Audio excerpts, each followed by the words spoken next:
কি একটা অবস্থা আপনারা ভাবুন শুধু। রাত পোহালে ঈদ, বাংলাদেশের সবচাইতে বড় শীর্ষ তারকা মেগাস্টার শাকিব খানের সিনেমা যেটা রাত পোহালেই মুক্তি, সেটা ডিসিপি এখনো গিয়ে নাকি পৌঁছয়নি বাংলাদেশের সবচাইতে বড় মাল্টিপ্লেক্স চেইন স্টার সিনেপ্লেক্সে। কিছুক্ষণ আগে স্টার সিনেপ্লেক্সের তরফ থেকে এমনই একটা ইম্পর্টেন্ট অ্যানাউন্সমেন্ট আমাদের কাছে দেওয়া হলো ফেসবুক পেজের তরফ থেকে। আমি তাজ্জব বনে যাচ্ছি যে এই সেম জিনিসটা যদি আজকে শাহরুখ খানের সিনেমার সঙ্গে ইন্ডিয়াতে পিভিআর, আইনক্স বা সিনেপলিস এই তিনটের মধ্যে কোনো একটা চেনে ঘটতো, এতক্ষণে টানা নানা বেঁধে যেত। আমি অবাক হয়ে যাই যে অ্যাকচুয়ালিতে ঘটনাটা ঘটছে কি। প্রিন্স থেকে নতুন একটি নাটকের সূচনা হয়ে গেছে, আপনারা বুঝতে পারছেন? করোনা পরবর্তী সময় থেকে মেগাস্টারের এতগুলো সিনেমা রিলিজ করেছে, আপনারা এতদিন শুনেছেন স্টার সিনেপ্লেক্সে ডিসিপি সম্পর্কিত কোনো প্রবলেম? প্রিন্সের সময় থেকে আমরা দেখতে পাচ্ছি, প্রিন্সের সময় প্রথম 4 দিন স্টার সিনেপ্লেক্সে ব্যবসাই করতে পারেনি প্রিন্স, কারণ তাদের কথা অনুযায়ী ডিসিপি প্রবলেম ছিল। এই সেম জিনিসটা যদি আজকে রকস্টার ফেস করে, আমার প্রশ্নটা এখানে একটা জায়গাতেই, স্টার সিনেপ্লেক্স কর্তৃপক্ষ লস করলো না প্রডিউসার লস করলো, আমার এত জানবার দরকার নেই। আমি একজন মেগাস্টার শাকিব খানের শুভাকাঙ্ক্ষী হিসেবে এই প্রশ্নটা রাখছি। প্রতিবার ঈদে যদি স্টার সিনেপ্লেক্সে সিনেমা মুক্তি দিতে এত নাটকবাজি হয়, সেক্ষেত্রে মেগাস্টার শাকিব খানের প্রথম 4 দিনের তার ফেস ভ্যালু, যেটা তার ইমেজ, এই ইমেজটাতে ধাক্কা লাগছে বারবার। বোঝা যাচ্ছে কি যাচ্ছে না?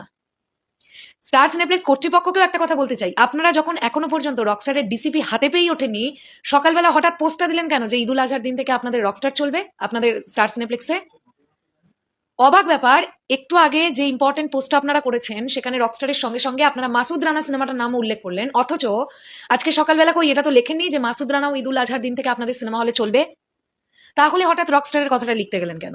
এতগুলো মানুষকে নতুন করে আশা জাগালেন, গতকাল সন্ধ্যেবেলা থেকেই নাটকবাজি চলছে।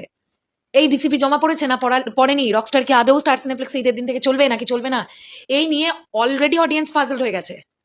ইনফ্যাক্ট অলমোস্ট সেকেন্ড হাফ শুরু হতে গেল রিলিজের আগের দিন, এখনো পর্যন্ত আপনারা রকস্টারের শো টাইম দিতে পারেননি, টিকিট ছাড়তে পারেননি, কারণ আপনাদের বক্তব্য অনুযায়ী আপনারা এখনো পর্যন্ত রকস্টার এবং মাসুদ রানার ডিসিপি হাতেই পেয়ে ওঠেননি। আমি জানি না এখানে কার দোষ দেওয়া উচিত।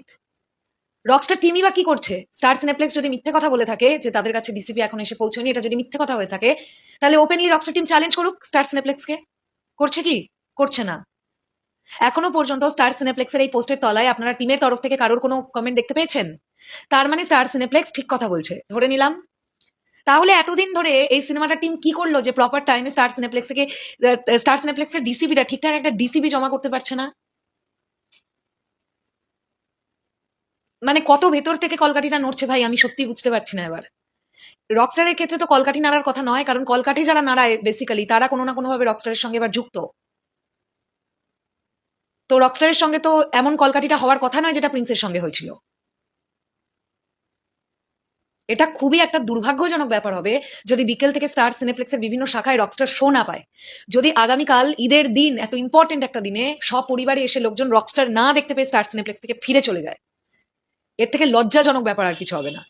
আর সেম জিনিসটা যদি দেখি রকস্টারের ক্ষেত্রেও হচ্ছে, তাহলে তো ফুল অ্যান্ড ফাইনালি আমরা ক্লিয়ার হয়ে যাব যে এটা একেবারে ইন্টেনশনালি করা হচ্ছে, জাস্ট মেগাস্টার শাকিব খানকে ক্ষতি করবে বলে। যাই হোক, খুব বাজে লাগলো বিষয়টা, যে কারণের জন্য এই ভিডিওটা তৈরি করছি। কিছু বলার নেই, জাস্ট কিছু বলার নেই। আর অনেস্টলি বলছি, আমার রকস্টার টিমের সঙ্গে কোনো যোগাযোগ নেই। মানে এখন আমি আপনাদেরকে এই আপডেটটা দিতে পারবো না যে আদতেও প্রবলেমটা কি। সেভাবে আমার সাথে কন্ট্যাক্ট নেই টিমের।